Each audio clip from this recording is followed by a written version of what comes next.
मैं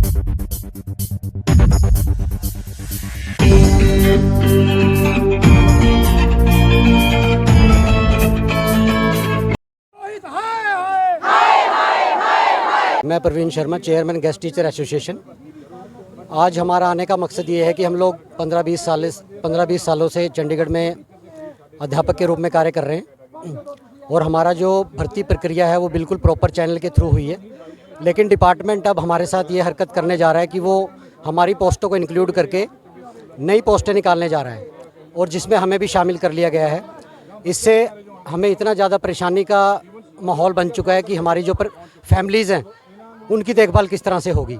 तो इसके लिए हम 2-4 दिन में या एक हफ्ते के अंदर हम लोग आमरण अनशन शुरू कर रहे हैं और इससे भी ज़्यादा हम लोग आगे कार्रवाई करेंगे। या तो डिपार्टमेंट अपनी जो पोस्टें हैं वो सिर्फ खाली पोस्टों पे ही भर्ती करे, नहीं तो और ज़्यादा इस विद्रोह को हम लोग और ज़्यादा तेज करेंगे। कर लो इन्नी पब्लिक इकट्ठी हो जो कि प्रशासन ਨੂੰ सोचना पै जे। ਅੱਜ ਤੋਂ 15 ਸਾਲ 20 ਸਾਲ ਪਹਿਲਾਂ ਵੀ ਇੱਕ ਆਪਾਂ ਐਜੀਟੇਸ਼ਨ ਕੀਤੀ ਸੀ, ਉਹਦੇ ਵਿੱਚ ਆਪਾਂ ਕਾਮਯਾਬ ਹੋਏ ਸੀ। ਅੱਜ 25 ਸਾਲ ਦੀਆਂ ਨੌਕਰੀਆਂ ਹੋ ਗਈਆਂ ਨੇ ਸਾਡੀਆਂ। ਇਹ ਸਾਥੀ ਸਾਡੇ ਖੜੇ ਨੇ ਸ਼ਵਿੰਦਰ ਜੀ, ਉਸ ਟਾਈਮ ਤੇ ਵੀ ਇਹਨਾਂ ਨੇ ਡਟ ਕੇ ਸਾਥ ਦਿੱਤਾ ਸੀਗਾ ਔਰ ਤੁਸੀਂ ਅੱਜ ਨੌਕਰੀਆਂ ਦੇ ਵਿੱਚ ਹੁੰਦਾ ਕਿ ਉਸ ਟਾਈਮ ਤੇ ਹੀ ਤੁਹਾਨੂੰ ਬਾਹਰ ਦਾ ਰਸਤਾ ਦਿਖਾਉਂਦੇ, ਪਰ ਇਹ ਯੂਨੀਅਨ ਇੰਨੀਆਂ ਸਟਰੋਂਗ ਨੇ, ਇਹਨਾਂ ਨੇ ਤੁਹਾਡਾ ਸਾਥ ਦਿੱਤਾ ਔਰ ਤੁਸੀਂ ਅੱਜ ਆਪਣੀਆਂ ਨੌਕਰੀਆਂ ਵਾਸਤੇ ਫੇਰ ਉਸੇ ਰੋਡ ਤੇ ਆ ਗਏ ਹੋ। मैं एक आवाज देवांगा, वर्कर यूनिटी जिंदाबाद, चंडीगढ़ प्रशासन मुर्दाबाद, एडवाइजर धर्मराज मुर्दाबाद मुर्दाबाद मुर्दाबाद, धर्मपाल हाय हाय हाय हाय हाय हाय, धर्मपाल हाय हाय हाय हाय हाय हाय, साडा एक जिंदाबाद जिंदाबाद जिंदाबाद। हमारा देश सिर्फ अपनी भावनाओं की वजह से भारत फेमस है, इमोशंस की वजह से। अगर इमोशंस का भारत का ख़त्म हो जाए तो फिर भारत भारत नहीं रह जाएगा, पाकिस्तान बन जाएगा। और अगर यहाँ पर भावनाएं ही ख़त्म हो रही हैं हमारे शहर के अंदर, अगर कोई गवर्नर आकर ये बोलता है कि 25 साल आपने काम कर लिया जी, आपको तो एहसान मानना चाहिए एडमिनिस्ट्रेशन का कि आपको 25 साल रोजगार दिया गया। शेम ऑन गवर्नर, शेम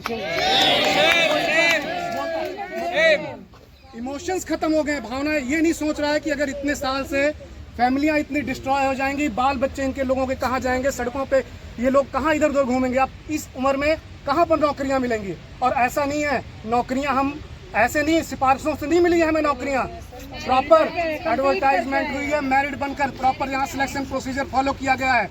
अगर वहाँ पर कल को रेगुलर रख दिया गया होता तब भी हम लोग उसमें आ जाते कंपटीशन में। अगर आपने नहीं किया तो ये आपकी गलती है, सारे रूल्स फॉलो करके आपने हमें भर्ती किया है। और आज ये सिर्फ कहकर आप पीछे नहीं हट सकते कि आप लोग कॉन्ट्रेक्चुअल जॉब है इसलिए आपको नौकरी छोड़नी पड़ेगी, क्योंकि यहाँ पर रोजगार मेला लगाया जा रहा है। ये रोजगार मेला नहीं, मैं तो यही बता रहा था सर को, बेरोजगार मेला है। किसी रोजगार पर जो लोग हैं उनको हटाकर उनकी जगह पर रखना कोई तुक नहीं बनता है। अगर यही अपने ग्राफ ही, अपना डाटा ही सेव करना है इन्होंने, तो फिर डाटा तो मतलब हम रोज स्कूलों से पता ही है आपको कि कैसे कैसे रोज डाटा भेजा जा रहा है। सिर्फ जमीन पर कुछ नहीं है, सिर्फ कागजों में है। तो ये कागजों को पूरा करके मीडिया में दिखाकर, सपनों को दिखाकर लोगों को ये पूरे वर्ल्ड में ये शो करते हैं कि भाई भारत कितनी तरक्की कर रहा है। भारत की हालत ग्राउंड पर आकर देखनी चाहिए। आज यहाँ पर 500 शिक्षक किस तरह से एक छोटे शहर में परेशान हो रहा है। दिन रात हम लोग क्या फील कर रहे हैं, किस तरह से महसूस कर रहे हैं उस चीज़ को। स्कूल में पढ़ाने का मन नहीं करता, बच्चों का एग्ज़ाम है मार्च में और उसका हम प्रॉपर से वहाँ पर ध्यान नहीं दे पा रहे हैं, क्योंकि दिमाग हमारा अपनी नौकरियों पर लगा हुआ है कि कल को इतना काम करने के बाद, इतना अच्छा रिजल्ट देने के बाद अगर हमें इस तरह की परेशानियों का सामना करना पड़ रहा है तो हम कहाँ से कंसंट्रेट कर पाएंगे, अपने जो रिजल्ट ओरिएंटेड किस तरह से बन पाएंगे। तो ना कोई यहाँ पर खेल होगा, ना कोई पढ़ाई होगी। और जब ये खड़े हैं हमारे साथ सीनियर साथी, मैं प्रशासन को और अपने विभाग को भी बताना चाहता हूँ कि अगर इस तरह की गलती इन्होंने करी तो ये सच में चंडीगढ़ के सारे स्कूल बंद कर दिए जाएंगे हमारे साथ, क्योंकि चंडीगढ़ के सभी स्कूलों में सिर्फ कॉन्ट्रेक्चुअल एम्प्लॉय, गेस्ट और एसएसए। अब आप सोच रहे हो कि भर्तियां कितने टाइम से नहीं हुई हैं, और हमारे साथ ही हमारे सीनियर लीडर्स सारे खड़े हैं। तो पूरा चंडीगढ़ के सारे स्कूल बंद होंगे, सारे वहाँ लॉक करके हम बाहर बैठेंगे स्कूलों में। और बच्चे इतना तो हमें भी पता है कि जिन बच्चों को हम पढ़ा रहे हैं कल को अगर हम एक आवाज़ देंगे ना उन बच्चों को, तो बच्चे भी सारे पेरेंट्स के साथ बैठ जाएंगे। तो ये भूल ना करें, यहाँ पर ये गलती अगर इन्होंने करी तो बहुत ही पछताना पड़ेगा इनको। ये वो भूल जाएं कि लोगों को परेशान करके या लोगों को उनके ऊपर किसी तरह से अत्याचार करके बिठाने वाले हैं। हम बाहर नहीं निकलते, शिक्षक समाज एक ऐसा समाज होता है कि फालतू ऐसे बाहर नहीं निकलता रोज रोज सड़कों पे, लेकिन आज हमारी मजबूरी है। हमारे बच्चे जब देखते होंगे, कहते होंगे हमारे टीचर्स जाके इस तरह से वहाँ पर सड़कों बैठे हैं, कितने हमें शर्म फील होती है वहाँ पे कि हम जिन बच्चों को भविष्य बनाने के लिए, हमारा ही भविष्य नहीं वहाँ पर ठीक है, तो हम क्या भविष्य बनाएंगे उनका। यहाँ की पार्टी बीजेपी रूलिंग पार्टी है, यहाँ पर उनके पास भी हम पता ही है आपको कि कितनी बार जा लिए हैं। सूद साहब यहाँ के प्रेसिडेंट हैं हमारे बीजेपी के। एक स्टेट का प्रेसिडेंट की अगर बात एक वहाँ का रहने वाला रूलिंग पार्टी है और गवर्नर और एडवाइजर न माने, तो उस स्टेट प्रेसिडेंट के लिए बहुत ही शर्म की बात है। उसको पार्टी छोड़ देनी चाहिए, उसको पार्टी में भी नहीं रहना चाहिए। पार्टी जब तुम्हारे लोगों के काम ही नहीं, तुम लोग अपने लोगों के काम ही नहीं कर पाओगे, तो फिर ये पार्टी और यहाँ पर पॉलिटिक्स करने का कोई फायदा नहीं है। तो मैं लास्ट आज हम इनको एक अल्टीमेटम ही देने आए हैं कि अगर ये गलती अगर इन्होंने करी कि अगर एडवर्टाइजमेंट निकाली गई जिसमें इस तरह की हरकत करने की कोशिश की जा रही है, तो ये फिर इनको बहुत ही पछताना पड़ेगा। और चंडीगढ़ प्रशासन इसके लिए तैयार रहे। अगर हमें मरण व्रत करना पड़ेगा, मरण यहीं पर लेट जाएंगे सड़कों पर, ये सारा बंद कर देंगे शहर। हाँ, उसके बाद हमारी लाशें उठा के जहाँ मर्जी फेंक देना यहाँ पे। जब नौकरियाँ ही नहीं रहेंगी हमारी नौकरियाँ ही नहीं रहेंगी, हम अपने बच्चों को क्या मुँह दिखाएंगे। हाँ, बच्चों के सामने कितनी शर्म आती है, वहाँ पर हम खड़े हो जाते हैं। हमारे बच्चे आज हमारे शादी कर रहे हैं, बच्चों के किसी के पढ़ाई करवा रहे हैं बच्चों को। अब हम इस टाइम वहाँ पर खड़े हो जाएंगे, उनके भी फ्रेंड्स पूछते होते हैं कि आपके पापा, आपके जो है पेरेंट्स तो अभी कॉन्ट्रैक्ट पे हैं। अच्छा, वो कॉन्ट्रैक्ट पे हैं, वहाँ पे उनका फोटो आया हुआ था। कितनी हमारे लिए शर्म की बात होती है। और ये 4 लोगों से पार्टियाँ खड़ी नहीं हो जाती हैं। और आने वाले इलेक्शन में फिर हम दिखा देंगे क्या है और कैसे होता है। जो 2 बार ही हुआ, 2 इलेक्शंस हुए लोकसभा के, दोनों इलेक्शन में मैडम जी ने वादा किया, हाँ स्पेशल वीडियो कर रहे हैं, सबको पक्का किया जाएगा। एमसी का इलेक्शन हुआ, एमसी में प्रॉपर डाटा, यहाँ पर इलेक्शन का मोड बनाने के लिए डाटा मांगा गया कि आप बताओ क्या चाहते हो, और उसमें भी कॉन्ट्रेक्चुअल एम्प्लॉइज का मुद्दा डाला गया कि आपको जैसे ही अगर एमसी का इलेक्शन में बीजेपी का मेयर बनेगा तो आपको पक्का कर दिया जाएगा सभी एम्प्लॉइज को। लेकिन नहीं, आज वो टाइम भूल जाते हैं ये लोग। तो ये सिर्फ इलेक्शन के टाइम पर हम याद करते हैं, ये इनके लिए बहुत ही शर्म की बात है।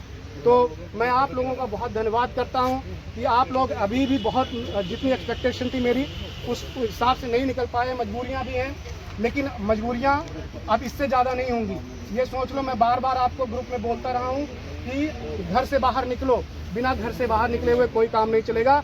लेकिन अभी भी कुछ गलतफहमी के शिकार हैं, ये गलतफहमी के शिकार होकर अपने घरों में बैठे हुए हैं। बहुत ही पछताना पड़ेगा, सड़कों पे हमें लास्ट करना ही पड़ेगा।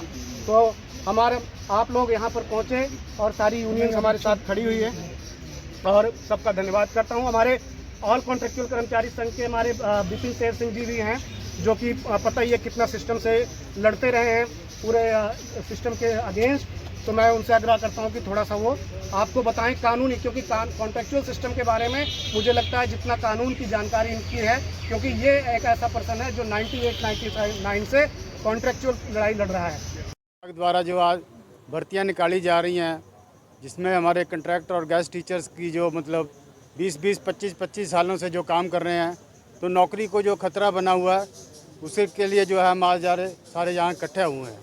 तो ऑल कंट्रेक्चुअल कर्मचारी संघ की तरफ से मैं आपको विश्वास दिलाता हूँ कि जो भी हमारा जो कार्यक्रम होगा इस भर्ती को रोकने के लिए, इश्तहारों को रोकने के लिए, और हमारा जो असली मकसद है वो रेगुलराइजेशन पॉलिसी है, जो चंडीगढ़ प्रशासन ने आज तक 20-25 सालों में नहीं बनाई।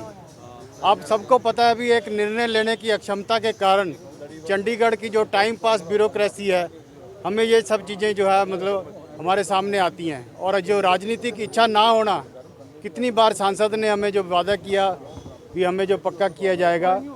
अगर चंडीगढ़ की जो अगर बनावट देखें, एक यहाँ संवैधानिक विसंगति है पंजाब और केंद्र की, तो 92 से लेके आज तक पंजाब रूल से हमें फॉलो करते रहे। पंजाब धड़ाधड़ पॉलिसियाँ बनाता रहा उस केंद्र की गाइडलाइंस के ऊपर, तो हमें यह कह दिया जाता था कि केंद्र की कोई इंस्ट्रक्शन नहीं है।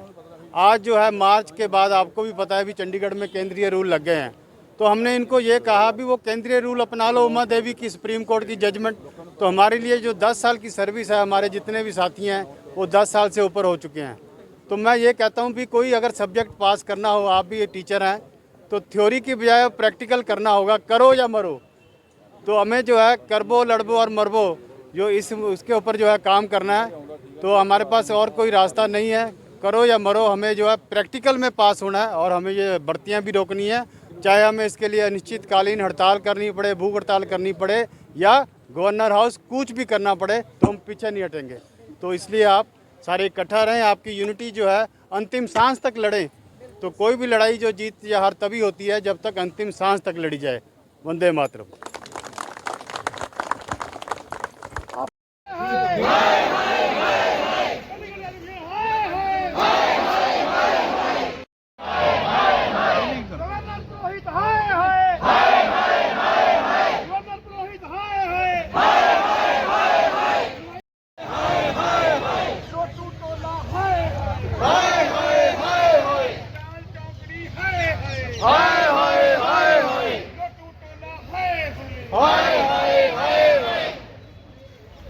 काम करेंगे नहीं हो सकता, जाम करेंगे। साडा एकता जिंदाबाद, जिंदाबाद, जिंदाबाद। मुलाजिम एकता जिंदाबाद। हाय हाय हाय हाय रोहित, हाय हाय हाय हाय हाय हाय एडवाइजर धर्मपाल, हाय हाय हाय हाय हाय हाय।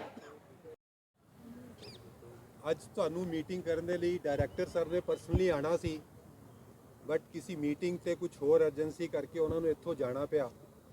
ਤੇ ਮੈਨੂੰ ਹਦਾਇਤ ਕੀਤੀ ਹੈ ਕਿ ਤੁਸੀਂ ਟੀਚਰਸ ਨਾਲ ਜਾ ਕੇ ਗੱਲ ਕਰੋ, ਵਿਚਾਰ ਵਟਾਂਦਰਾ ਕਰੋ ਤੇ ਉਹਨਾਂ ਦੀ ਮੁਸ਼ਕਿਲ ਜੋ ਵੀ ਹੈ, ਜੋ ਵੀ ਉਹਨਾਂ ਦੀਆਂ ਮੰਗਾਂ, ਉਹਨਾਂ ਦਾ ਹੱਲ ਕੱਢਣ ਦਾ ਕੋਸ਼ਿਸ਼ ਕਰੋ। ਅਸੀਂ ਤੁਹਾਡੇ ਮੰਗ ਪੱਤਰ ਨੂੰ ਅੱਛੀ ਤਰ੍ਹਾਂ ਪੜ੍ਹਿਆ ਹੈ।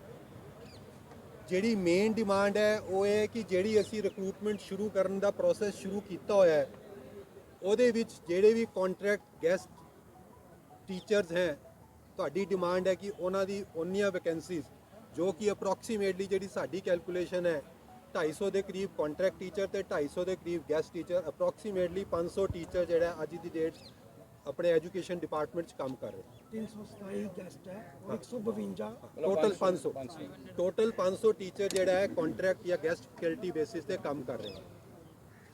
ਜਿੱਥੇ ਤੱਕ ਸਵਾਲ ਡੀਏ ਦਾ ਹੈ ਜਾਂ ਕੁਝ ਹੋਰ ਹੈ, ਸੀਆਰਸੀ ਉਹ ਜਿੱਥੇ ਤੱਕ ਮੇਰੀ ਇਨਫੋਰਮੇਸ਼ਨ ਹੈ ਉੱਥੇ ਤੱਕ ਅਸੀਂ DA time to time release ਹੋ ਰਿਹਾ ਹੈ। ਜੇ ਇੱਕ ਲਾਸਟ ਇੰਸਟਾਲਮੈਂਟ ਹੈ ਪੈਂਡਿੰਗ ਤਾਂ ਉਹ ਵੀ ਨਹੀਂ ਹੋ ਰਿਹਾ। ਐਸਐਸਏ ਦਾ ਇੱਕ ਡਿਫਰੈਂਟ ਇਸ਼ੂ ਹੈ ਤੇ ਜਿਹੜੀ ਡੀਏ ਦਾ ਗੈਸਟ ਫੈਕਲਟੀ ਦੇ ਕੰਟਰੈਕਟ ਦਾ ਲਾਸਟ ਇੰਸਟਾਲਮੈਂਟ ਹੋ ਚੁੱਕੀ ਹੈ, that is in final stage, ਉਹ ਹੋ ਜਾਏਗੀ। ਪਰ ਜਿਹੜਾ ਆਪਣਾ ਮੇਨ ਮੁੱਦਾ ਹੈ ਕਿ ਜਿਹੜੀਆਂ ਵੈਕੈਂਸੀਜ਼ ਹੈ ਉਹਨਾਂ ਨੂੰ ਮਾਈਨਸ ਕੀਤਾ ਜਾਏ, ਮੈਨੂੰ ਲੱਗਦਾ ਤੁਸੀਂ ਵੀ ਸਾਰੇ ਇਸ ਗੱਲ ਨੂੰ ਅੰਡਰਸਟੈਂਡ ਕਰੋਗੇ ਕਿ ਇਹ ਜਿਹੜਾ ਫੈਸਲਾ ਹੈ ਪ੍ਰਸ਼ਾਸਨ ਲੈਵਲ ਤੇ ਹੋਣਾ ਹੈ, ਚੰਡੀਗੜ੍ਹ ਪ੍ਰਸ਼ਾਸਨ ਨੇ ਕਰਨਾ ਹੈ। ਜਿੱਥੇ ਤੱਕ ਸਾਡਾ ਡਿਪਾਰਟਮੈਂਟ ਦਾ ਪੱਖ ਹੈ, ਅਸੀਂ ਬੜੇ ਕਲੀਅਰ ਹਾਂ। ਤੁਹਾਡਾ ਇੱਕ ਪੁਆਇੰਟ ਹੈ, ਉਹੀ 10 ਪੁਆਇੰਟ ਹੈ ਕਿ ਭਾਵੇਂ ਅੱਜ ਦੀ ਡੇਟ ਵਿੱਚ ਕੋਈ ਸੀਨੀਅਰ ਫੰਕਸ਼ਨਰੀ ਆ ਜਾਏ ਜਾਂ ਐਜੂਕੇਸ਼ਨ ਡਿਪਾਰਟਮੈਂਟ ਦੇ ਜਿਹੜੇ ਬੰਦੇ ਪਹਿਲਾਂ ਇੱਥੇ ਹੁਣ ਸੀਨੀਅਰ ਪੋਜੀਸ਼ਨ 'ਚ ਪਹੁੰਚ ਗਏ ਹੈ, ਕਿਸੇ ਨੂੰ ਵੀ ਕਿਹਾ ਜਾਏ ਕਿ ਦੁਬਾਰਾ ਟੈਸਟ ਵਿੱਚ ਤੁਸੀਂ ਅਪੀਅਰ ਹੋ ਜਾਓ ਤਾਂ ਉਨੀ ਪਰਫਾਰਮੈਂਸ ਸ਼ਾਇਦ 1% ਭਾਵੇਂ ਪਹੁੰਚ ਜੇ, ਮੈਕਸਿਮਮ ਨਹੀਂ ਪਹੁੰਚ ਸਕਦੇ ਕਿਉਂਕਿ ਸਿਲੇਬਸ ਚੇਂਜ ਹੋ ਜਾਂਦੇ ਹੈ, ਟੌਪਿਕਸ ਚੇਂਜ ਹੋ ਜਾਂਦੇ ਹੈ, ਸਪੀਡ ਕੰਮ ਕਰਨ ਦੀ ਚੇਂਜ ਹੋ ਜਾਂਦੀ ਹੈ। ਜੋ ਮੈਂਟਲ ਦਾ ਸੈਟਅਪ ਹੈ, ਮੈਂਟਲ ਸੈਟਅਪ ਹੈ 5ਵੀਂ 7ਵੀਂ ਨੂੰ ਹੋਣਾ ਟੈਸਟ ਹੋਰ ਲੈਵਲ ਦਾ ਮੈਂਟਲ ਸੈਟਅਪ ਹੈ ਉਹ ਚੇਂਜ ਹੋ ਜਾਂਦਾ ਹੈ। ਜਿਹੜੇ ਸਾਡੇ ਟੌਪਿਕਸ ਹੈ, ਸਾਡਾ ਸ਼ਾਇਦ ਜਿਹੜਾ ਟੈਸਟ ਹੋਏਗਾ ਉਹ ਅਸੀਂ ਲਿਖ ਰਹੇ ਹਾਂ ਕਿ ਜਿਹੜੀ TGT ਹੈ ਉਹਦਾ ਗ੍ਰੈਜੂਏਸ਼ਨ ਲੈਵਲ ਹੋਏਗਾ ਤੇ ਜਿਹੜੀ PGT ਹੈ ਉਹਦਾ ਪੋਸਟ ਗ੍ਰੈਜੂਏਸ਼ਨ ਲੈਵਲ ਹੋਏਗਾ। ਤੇ ਉਹਦੇ ਲਈ ਇਹਦੇ ਵਿੱਚ ਕੋਈ ਦੋ ਰਾਏ ਨਹੀਂ ਹੈ ਕਿ ਉਹ ਬਹੁਤ ਮੁਸ਼ਕਿਲ ਗੱਲ ਹੈ। ਬਟ ਅਸੀਂ ਫੇਰ ਵੀ ਤੁਹਾਡੀਆਂ ਮੰਗਾਂ ਦੇ ਨਾਲ ਪੂਰੀ ਤਰ੍ਹਾਂ ਸਹਿਮਤ ਹਾਂ ਤੇ ਅਸੀਂ ਆਪਣੇ ਵਿਭਾਗ ਵੱਲੋਂ, ਡਿਪਾਰਟਮੈਂਟ ਵੱਲੋਂ ਇਹ ਪੂਰੀ ਕੋਸ਼ਿਸ਼ ਕਰਾਂਗੇ ਕਿ ਜਦੋਂ ਵੀ ਐਡਵਰਟਾਈਜ਼ਮੈਂਟ ਦਾ ਪ੍ਰੋਸੈਸ ਸ਼ੁਰੂ ਹੁੰਦਾ ਹੈ, ਹਾਲੇ ਉਹ ਪਾਈਪਲਾਈਨ 'ਚ ਹੈ ਤੇ ਉਸ ਤੋਂ ਪਹਿਲਾਂ ਅਸੀਂ ਇਹ ਫਾਈਲ ਸਬਮਿਟ ਕਰ ਦੇਵਾਂਗੇ, ਜਿਹਦੇ 'ਚ ਅਸੀਂ ਇਹ ਰਿਕਮੈਂਡ ਕਰਾਂਗੇ ਕਿ ਸਾਰੇ ਹੀ ਫੈਕਲਟੀ ਜਿਹੜੀ ਸੀ ਉਹਨਾਂ ਨੇ ਪਹਿਲਾਂ ਵੀ 2 ਵਾਰੀ ਦਿੱਤਾ। ਪਹਿਲਾਂ ਟੀਚਰ ਡੇ ਤੇ ਵੀ ਐਜੀਟੇਸ਼ਨ ਹੋਇਆ ਸੀ ਤੇ ਬਹੁਤ ਪੋਜ਼ਿਟਿਵ ਰਿਜ਼ਲਟ ਨਾ ਆਉਣ ਕਰਕੇ ਇਹ ਦੁਬਾਰਾ ਅੱਜ ਫੇਰ ਸਾਰੇ ਟੀਚਰ ਇਕੱਠੇ ਹੋਏ ਤੇ ਉਹਨਾਂ ਨੂੰ ਇਹ ਕਿਹਾ ਗਿਆ ਕਿ ਅਸੀਂ ਵਿਭਾਗ ਵੱਲੋਂ, ਡਿਪਾਰਟਮੈਂਟ ਵੱਲੋਂ ਇਹ ਰਿਕਮੈਂਡ ਕਰਕੇ ਭੇਜਾਂਗੇ ਤੇ ਐਡਮਿਨਿਸਟ੍ਰੇਸ਼ਨ ਨੂੰ ਸੂਟੇਬਲ ਡਿਸੀਜਨ, ਜਿਹੜਾ ਕਿ ਮੈਨੂੰ ਲੱਗਦਾ ਹੈ ਕਿ ਸੂਟੇਬਲ ਨਹੀਂ, ਇੱਕੋ ਹੀ ਡਿਸੀਜਨ। ਮੇਰਾ ਨਾਮ ਜਸਵਿੰਦਰ ਕੌਰ ਹੈ। ਮੈਨੂੰ 12 ਸਾਲ ਹੋ ਗਏ ਐਜੂਕੇਸ਼ਨ ਡਿਪਾਰਟਮੈਂਟ ਦੇ ਵਿੱਚ ਐਜ਼ ਏ ਗੈਸਟ ਟੀਚਰ ਲੱਗੀ ਹੋਈ ਆ। ਇਹ ਹਰ ਵਾਰ ਦਾ ਇਹਨਾਂ ਦਾ ਐਡਮਿਨਿਸਟ੍ਰੇਸ਼ਨ ਦਾ ਇਹੀ ਹੁੰਦਾ ਕਿ ਹਾਂ ਵੀ ਜਦੋਂ ਵੀ ਰਿਕਰੂਟਮੈਂਟ ਇਹਨਾਂ ਨੇ ਕਰਨੀਆਂ ਹੁੰਦੀਆਂ ਤਾਂ ਸਾਨੂੰ ਗੈਸਟ ਟੀਚਰਸ ਨੂੰ ਇਹ ਬਾਹਰ ਕੱਢ ਦਿੰਦੇ ਨੇ। ਹੁਣ ਵੀ ਸਾਡਾ ਅੱਜ ਵੀ ਇਹੀ ਮੁੱਦਾ ਲੈ ਕੇ ਅਸੀਂ ਐਡਮਿਨਿਸਟ੍ਰੇਸ਼ਨ ਦੇ ਕੋਲ ਆਏ ਹਾਂ ਕਿ ਹਾਂ ਵੀ ਸਾਨੂੰ ਇਹ ਅੱਜ ਵੀ ਕੱਢਣ ਤੇ ਮਜਬੂਰ ਹੋ ਗਏ ਨੇ। ਇਸੇ ਲਈ ਅਸੀਂ ਇਸ ਉਹਦੇ 'ਚ ਇਕੱਠੇ ਹੋਏ ਹਾਂ ਕਿ ਹਾਂ ਵੀ ਸਾਨੂੰ ਸਾਡੀ ਮੰਗਾਂ ਨੂੰ ਅਸੀਂ ਸਾਡੀ ਇਹੀ ਮੰਗ ਹੈ ਕਿ ਸਾਨੂੰ ਬੇਰੋਜ਼ਗਾਰ ਨਾ ਕਰਨ। ਰੋਜ਼ਗਾਰ ਆ ਅਸੀਂ ਬੇਰੋਜ਼ਗਾਰ ਨਾ ਕਰਨ। ਸਾਡੇ ਬੱਚੇ ਨੇ ਛੋਟੇ ਛੋਟੇ, ਕਈਆਂ ਨੇ ਤਾਂ ਸਰ ਲੋਨ ਲਏ ਹੋਏ ਨੇ, ਠੀਕ ਹੈ ਨਾ। ਐਡਮਿਨਿਸਟ੍ਰੇਸ਼ਨ ਦਾ ਹਰ ਵਾਰ ਦਾ ਇਹੀ ਹੈ, ਡੈਪੂਟੇਸ਼ਨ ਤੇ ਬੁਲਾ ਲੈਂਦੇ ਨੇ, ਪ੍ਰਮੋਸ਼ਨਸ ਹੋ ਜਾਂਦੀਆਂ ਤਾਂ ਗੈਸਟ ਟੀਚਰਸ ਨੂੰ ਬਾਹਰ ਕੱਢ ਦਿੰਦੇ ਨੇ, ਕੰਟਰੈਕਟਰ ਨੂੰ ਬਾਹਰ ਕੱਢ ਦਿੰਦੇ ਨੇ।